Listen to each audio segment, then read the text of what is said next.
Hello, class 11th. So, how are you all?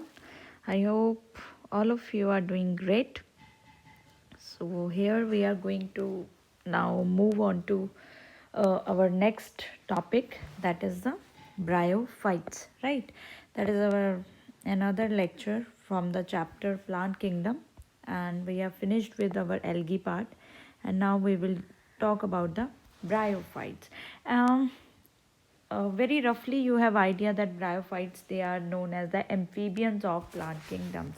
But if we talk about habitat of bryophytes, that where you are going to find them, they are always found in moist and shady areas. What is the reason that they are found in near the water, in the moist and shady areas? Reason is they require water. First thing, they have two major reason that why they require water. First major reason is they do not have xylem or phloem. It means they do not have conducting tissue, specialized conducting tissue for water. It means those the cells which are present in bryophytes, they have directly contact with water. So that is the one reason that they are present near the water, so that they are able to absorb water by on. So that is why they are found in the moist areas as well as shady areas. The second major reason, if I will say, that is their male gametes. They have to swim up to the female gamete, right, for the fertilization. Swimming, we are saying they have to swim, so it means they need water for fertilization. So because they need water, they can live in, definitely they can live in soil, no problem in that, but they are dependent on water for their sexual reproduction. That is why they are known as the amphibians of plant kingdom. Means both on the soil as well as in the water, they remain in the soil and the water, right? So that is why they are amphibians of plant kingdom. If there is another thing about their phase stages, they have haploid and diploid stages are observed in this bryophytes, which are known as alternation of generation. मतलब एक बार gametophytic phase and then is the sporophytic phase. So there are two stages which are observed in the bryophytes: gametophyte body and sporophyte stage. Gametophyte is known as gamete producing stage. At this stage is independent and it is the most predominant stage in bryophytes. जो maximum type तक bryophytes रहते हैं, you will be able to find them in the gametophytic stage. Next stage is other stage, it is having sporophytic. Sporophyte means spore producing stage, but this is dependent on gametophyte. They always find, you will find sporophytic body to grow on the gametophytic stage. So that is one of the characteristic of bryophytes, which we will find that it has gametophytic phase as well as the sporophytic one. Most of the time predominant stage is the gametophyte. So if someone asks you, or multiple choice question asked into you about the alternation of generation in the bryophyte, then gametophyte is the most dominant one. Next one, if we say about their height, generally they are short plants. Height can be 1 to 3 centimeter, but yes, there is one tallest bryophyte, that is the Dawsonia, which is 50 centimeter tall. It is a moss. We told you that liverworts and mosses, they are the two examples of two further types of the bryophytes. So Dawsonia is a moss. Shortest bryophyte is a zoopsis. Zoopsis, it is 0.5 centimeter, very short. So this is these two bryophytes, one is tallest and one is shortest. Another, otherwise generally they are 1 to 3 centimeter short in the height. Bryophytes' body has a speciality that they can absorb moisture. Because of their this property of bryophytes, they can have few functions. They can be used in packaging of plant parts. Suppose like if you have seen, especially when there is a flower shop, those work make bouquets. If they want to transport fresh flowers from one place to another place, now fresh flowers means it has to be the moist stage, so that time the bryophytes, they are wrapped around these flowers, so they are used in the packaging of flowers, as well as their water holding property is also important in grafting. If you remember in 10th class, we talked in grafting method, we talk about stalk and scion, and when this stalk and scion, they have to join, then because now you have damaged the tissue somewhere, so this is wrapped around the bryophytes. Bryophytes के साथ क्यों wrap करते हैं?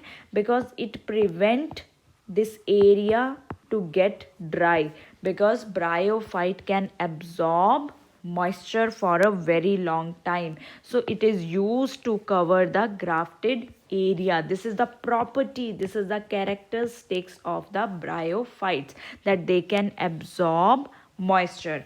The if we talk about the plant body is like thallus like. It lack true roots, stems or leaves. True roots, stems and leaves, they are absent, and they attach to substratum by the rhizoids. If you look at this diagram, as you can see, the to the base they are attached with the rhizoids, right? So plant bodies generally it is thallus like. Sex organs, they are multicellular, but definitely they are covered one, they are jacketed, they are covered, but they are have a this layer is sterile jacketed layer. Examples of bryophytes: sphagnum, very famous example, funaria acacia, right? These are the examples of bryophytes. Shia, they are primitive bryophytes. Uh, Bryophytes means their body is thallus one. They do not have true roots, stems, and leaves. But in Funaria, it is little more advanced than the Markensia. The body is differentiated. मतलब अब तक तो body thallus थी, right? But here the body started with the stem like and leaf like structure. I have used the word stem like.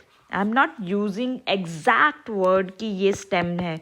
No, stem like. It is starting looking like the leaf like and having the stem like structures, but not truly stem and leaves.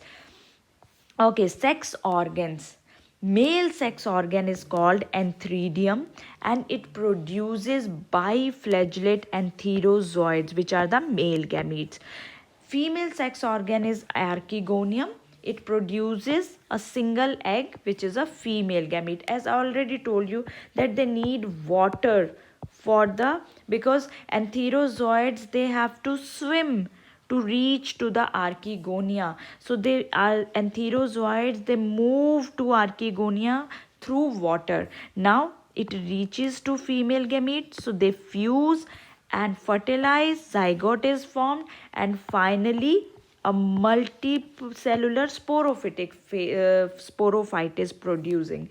Now what happened is, as you can see, this is a rhizoids, it is the main axis, and here is the leaves. This is the gametophytic body. On this gametophytic body, seta and capsule they develop, and the area through which, or I will say site to which, suppose this is the site, the जहाँ से this seta arises, or the I will say the site from where a sporophyte is attached to gametophyte, that is called foot. This is called foot, right? So it has now from there in the from the gametophytic body, sporophytic body is developed. But this sporophytic part, that is seta, capsule, they are dependent on this gametophyte. So as if you look at the picture, sporophyte, this sporophyte, seta and capsule, they are attached to the gametophytic body, right? And they derive nourishment from it and further differentiate into the foot, seta and the capsule. Now some cells in the capsule, here if you can see that some cells of capsule which are known as, these are known as spore mother cells of sporophyte. It means they are diploid. Now they undergo meiosis and they form haploid spores, and these haploid spores now germinate and they again start producing gametophytic body. They again produce gametophyte. So that is how gametophyte and sporophyte, these alternation of generation happens in the bryophyte. But the question again, sometimes many students they ask what is foot. Foot is the place जहाँ से आपका unbranched sporophyte is attached to the gametophyte, and it function in the transfer of nutrients from the gametophyte to sporophyte, right? So these are the funaria. Then this is our marcantia. These are the examples of bryophytes, right? So next we will talk about the liverworts and mosses.